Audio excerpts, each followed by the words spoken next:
and you just help me. Thank you. Carolyn? Well, as most of y'all may know, I voted not to fire Kovacs. I think it was a shame how we did him, and I thought he was a very good city manager. You have to understand, with all the dysfunctionality of this council and all the demands that it was made on him from all different directions, being threatened that he was going to be fired every single day since I was in office, you cannot treat staff like that. You're not going to get good people to remain at City Hall if we treat them like that. So, no, I would not, and of course I didn't vote for him. But by the way, he got another job and he's making more money than he did here, so that's good. Yes, Galveston is a launching pad or a landing spot. All right, let's have your closing statements, starting with you, Diana. Well, like I said earlier, I think the most important thing is really to get our young Galvestonians and the people who drive over to work here to want to live here. We have to start at home. And these are the people that are exposed every day to the beauty of Galveston, and we need to make it right. And I think that if we grow and we become a city that's on this list of cities to live in, more and more people, maybe when they're visiting for a vacation, will actually consider living here. We've all run into someone that has moved here because they came to visit here. I think that obviously the first chore for this council is going to be to elect the right city manager. And I'm hoping that with the new city manager and a new council, this conflict, unprofessionalism, discord is going to end. And so much talk, so little action. We've got to get the job done. And we've got to get it done right the first time. I'm a lawyer, I'm a mediator, I'm trained to look at issues, to focus on an issue. I deal with people who want to do teamwork and solve problems together every single day. And that's what this council is missing. The theme has been anything but teamwork, and we've got to change that. It is an embarrassment to us, and it's an embarrassment to our children, and we want our children to be proud of us, and not only our city, but our leaders. So please, vote for me, Diana Bertini. I want some change, and I want us to go back to respect, leadership, knowledge, and doing it together. Vote for me for District 5. Thank you. Thank you, Diana Bertini, District 5. And now the incumbent, Carolyn Tarleton. Well, thank you very much for letting us all be here today, and George, you did a lovely job, as always. But I want to continue in District 5. Again, if you would have asked us about how many years we'd like to serve, it would have been nice if you could do 3 years. Because your first year, you're getting to know everything and trying to figure it all out. Second year, you're starting to nail some certain issues, and then the third, you want to complete those projects and make sure that they're finalized so that they will continue. What I want to work on next is our CRS. That's the community rating system. I want to be able to earn up to 45% discount for every property owner on this island. I want to continue fighting the Bigger Waters Act. We have so many hurdles to overcome on that ordinance you do not even understand, and it is something that if we lay still, it is going to actually kill this island. So I want to continue with my work on that one.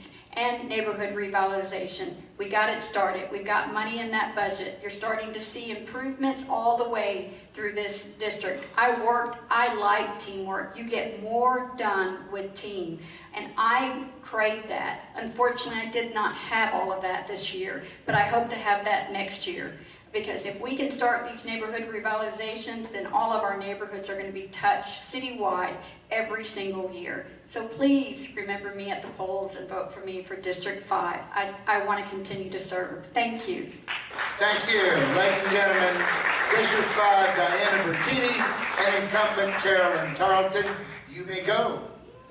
And shortly, I hope you'll stick around and meet your public. I know there'll be some more questions. All right.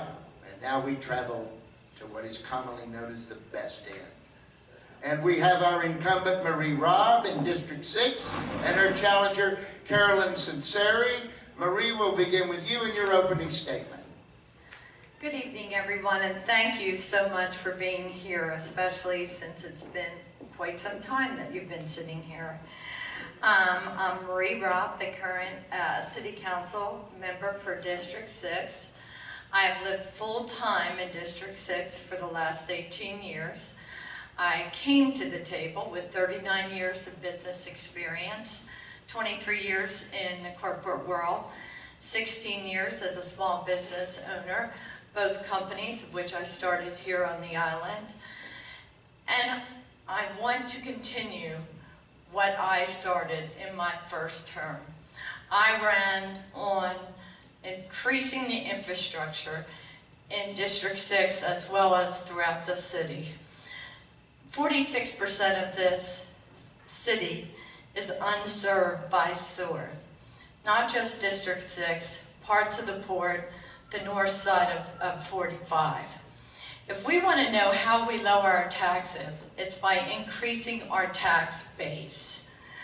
We can lower our taxes by decreasing our tax base. I think we need to be proactive with our natural resources, as well as we need to grow our neighborhoods. And what's key is to enhance our parks, enhance our sports fields, and make our neighborhoods a better place. Again, I'm Marie Robb, and I'm asking for your vote for District 6. Thank you. And now the challenger in District 6, Carolyn Censari. Good evening. My name is Carolyn Censari, and I'm running for City Council District 6. I was born here and I was raised here. I helped run a business here. I'm running because I just couldn't stand by and watch the City Council grow any more dysfunctional than it is. I've always been of the opinion that you shouldn't complain about something if you weren't prepared to do something about it. Well, I put my name on the ballot, so I'm going to do something about it. Galveston has the potential of being a world-class destination. So many times we shoot ourselves in the foot by driving people and business away. This needs to stop, and it needs to stop now. We can disagree with each other, but we can be respectful at the same time. We don't need to be meddling in the city staff's business. That's not our job. Council sets the policy and then gives the policy to the city manager to lead the rest of the city employees. I have about 100 employees that report to me in one way or another, and I don't micromanage them. If they're doing their job, they shouldn't be hearing from me. We have to meet in the open and not behind closed doors. The citizens of Galveston are entitled to hear about what's going on at council, unless it's a matter of negotiations or personnel or any other matters that deemed by the city charter. That's it. When I'm elected your next District 6 council representative, I'll represent my district and the city of Galveston. I will be a city council member. I will continue to be a city council member until my term ends. I am no longer a private citizen. It will be the job of the whole city council and mayor to work to press the Congress on a more equitable solution for flood insurance. We cannot just sit around and watch it go by. Thank you. Thank you. Marie Robb, do you have a question for your opponent? I do. You just stated that you're all about transparency, and yet you were part of the LDR committee that sat behind closed doors, sometimes locked doors, for a year and a half, spent $1.6 million. Since in the last year, the city has had to pretty much table the plan and spend another $500,000 making corrections to the document. So what sort of open government are you referring to? Anything that has to do with the city's business should be out in the open. I didn't lock those doors. I was appointed to that committee by the council, and I attended the meetings regularly. It was members from the zoning board, the planning commission, and the I can't think of the other one. But we were there with city staff, with the consultants, and we were doing what we thought was good for the city. And we were going at the charge to try and come up with solutions to help the planning department in improving the permitting process and helping people do business in the city of Galveston. Thank you. And Ms. Sinceri, do you have a question for the incumbent? Sure. On whose authority were you given permission to go to Austin to speak on behalf of the constituents of District 6, or repeated trips to City Hall to delve into the city's finance department? How do you explain this? Actually, I made a number of trips to Austin on addressing windstorm issues as well as addressing coastal issues for the citizens in District 6. And I was asked by the people who elected me. I had letters from each of the beachfront neighborhoods requesting me to go to Austin to represent their interests, which I was elected to do. And just to clarify what a static easement is, a static easement is something that protects the public's right to enter the beach, as well as it protects property rights. It is also an essential piece of what would be a fortified sand dune, contrary to what was in the paper about a wall, and it is an essential piece of the Ike Dike. The people who elected me requested me to go to Austin, and that's what a city council member should do. Thank you. All right. Here was a biggie a while back, came from the audience. What's your position concerning the severance decision and the Open Beaches Act in respect to expanding individual owners' private property rights in relation to the public and the city's responsibilities? Ms. Sinceri. Well, the Severance Act, it pertains to the open beaches, and the state wanted to use rolling easements, and we fought against that. We have to live by the results from the Supreme Court decision, and the Open Beaches Acts I'm in full support of, but we have to make sure that we're also allowing the citizens that have beachfront property to enjoy that, but also the citizens of the state of Texas to enjoy that same property. Thank you. Marie Robb? Well, I covered part of that in my last statement, but the severance case happened, and it said if there is an easement, it must be prescribed or it must be proven. So what do we need to do to protect the public's interests as well as to protect private property? We need to have static easements. Fortunately, the City Council approved static easements in October of 2012. May have been December. You'll have to forgive me. I've been sitting in City Council all day long. And they approved it, as did the GLO and the beach nourishment that is going to happen at the end of the seawall. It's important to our citizens. It's important to the citizens of Texas that we protect property as well as protect the public's right to access beaches. Thank you. Thank you. All right, now this was the first question of this type we got from the audience. Those were rather interesting. It's a two-part question, but one part's addressed directly to Marie Robb, the other one to your opponent, Ms. Sinceri. The first one, Ms. Robb, what is your major accomplishment on council as you perceive it?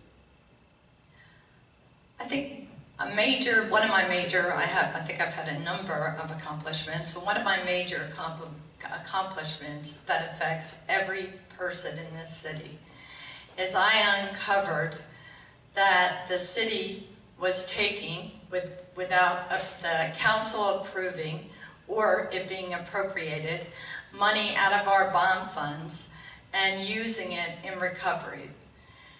It's illegal to mix recovery funds with bond funds. Bonds are covered by SEC rules. I identified that $2.6 million was taken out of our sewer funds. Those funds have now been replaced. I identified that the city in all of our bond funds was using money from our reserves and not putting notes so that money would be replaced when the CBDG funds came across. We now have notes in place, and I was able to recapture close to $10 million, your dollars, and get them back so they could be used on infrastructure. All right, thank you, thank you. And Ms. Sinceri, this was for you. What would you specifically do that would be different from Marie Robb on council? Well, one thing is that I would ask the city manager and the city staff, the city planning department, what their main focus is, because the city council should be giving them the policy to go forth. And I know that infrastructure is a major issue within the city, and I keep getting told that we don't have the money. And I find that hard to believe that we don't have the money to fix our streets and fix our sewer systems and get a lot of people that are still in the West End that don't have, that are not on the city sewer system, they're still on septic. You know, people on the west end of the island with $1 million homes, as well as people in the older part of Galveston, Zingelman Road, Ostermeyer, Sportsman Road, they're still on septic. That's unacceptable. And we need to figure out a way to get them on the city sewer system. All right, thank you. And one more before we go to your closing statements. Economic growth is a top priority for many of you. But could you comment on your commitment to the role of nature tourism and the balance between industry and natural resource protection? In your case, it's more about development. Let's go with you, Marie Robb, first. We have a number of economic development opportunities on this island. We have UTMB, technology transfer. My last corporate job was as a vice president of a biotech company. We should be focusing on biotech. We have our port with the expansion of the Panama Canal. We could be adding numerous opportunities. Additionally, we have the research that's being done out of UTMB that, again, technology transfer. The port, A&M, that leads us to so many opportunities. Economic development and protecting, well, I fought endlessly to stop an RV park that happened at the far west end because it was destroying wetlands. That's part of ecotourism. I don't think we need to be spending our parks money on buying lands when that is something that should be done with tourism dollars. Thank you. Thank you. All right, Ms. Sinceri. Okay, I hate to ask this, but can you please repeat the question? Oh, yes, if I don't have to bend over, I'll be fine. He understands. Okay, let's see, where'd he go? Oh, here he is. Economic growth is a top priority amongst many in the council. But could you comment on your commitment to the role of nature tourism and the balance between industry, development, and natural resource protection? Well, I think we all want development, but we all want it to be good development, and we want it to be fair. We want to have the wetlands available. We want to have areas for our tourists to vacation and also to be able to reach out to both the beach and the bay. We have great birding facilities. We also have great areas of town where we can grow. As Ms. Robb said, we've got UTMB, we've got the port. We have other industry in town besides hospitality, and there is a way to do that, and by bringing them all together, I think we could all work to one goal. All right, thank you.